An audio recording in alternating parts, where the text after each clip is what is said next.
చేయడానికి దాదాపు 300 కిలోమీటర్లు ఓలేజ్ నుండి అన్ని ఏరియాలలో అన్ని మైన్స్ డిపార్ట్మెంట్ నుంచి వేలాదిగా కదులుతున్న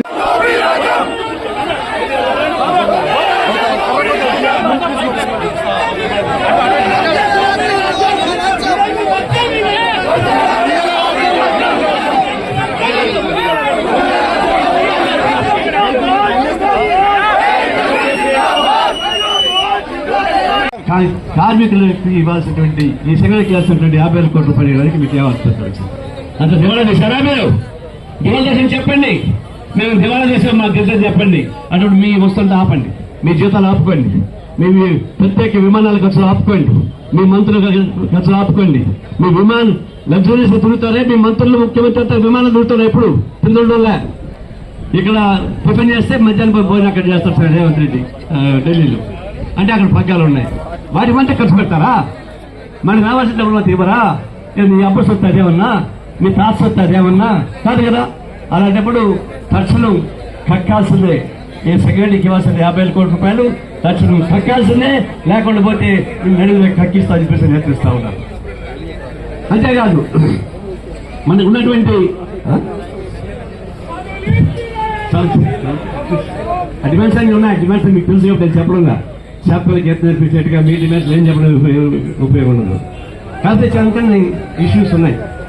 ఈ ప్రభుత్వానికి డబ్బులు ఖర్చు లేని సమస్యలు చాలా ఉన్నాయి. డబ్బులు ఖర్చు కాదు, బాకీలు రావాలని కోరుతా ఉన్నాం. ఆదాయంగా రాష్ట్ర ప్రభుత్వం ఏం ఖర్చు పెట్టుకోవాల్సిన పని లేదు.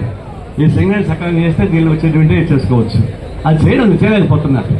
అది చేయలేకపోతున్నారు. ఒకటి ఇక్కడున్నటువంటి అధికారులు కానీ ఎంపీలు మన ఒక ఎండీ వెళ్ళిపోయేటువంటి చైర్మన్ మన చైర్మన్స్ వచ్చారు. అనేక కుంభకోణాల్లో ఆరుతేరిన వాళ్ళు, అనేక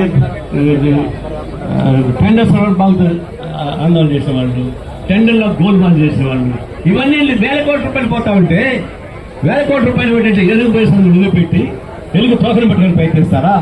ఎలుగు తోకలు కూడా మీకు పెరగదు. కాబట్టి మహా అంటే అది కార్మికులు దొరుకుతుంది ఈ చేతికి. కార్మికులు ఈ విధంగా మంచిది కాదు. మామూలుగా కలకంటే కన్నీ ఊరుకోబోదంటారు. మహిళలు చాలా మంది వచ్చారు, ఊరే చెప్పి ఇబ్బంది పడతా ఉన్నారు. వాళ్ళని చూడండి, మీరు సమస్య పరిష్కారం చేయించండి. ఈ సెకండ్ నాకు ఒకటే కనుము.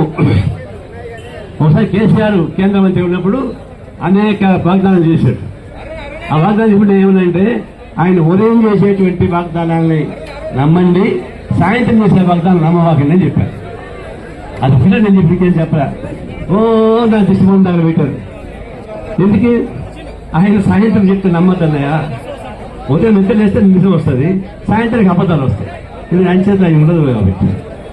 తర్వాత ఏమైంది? మనం చెప్పింది నిజమైంది. ఆయన చేయలేకపోయాడు, ఫైట్ చేసి ఆ దిశమందులు పెట్టారు.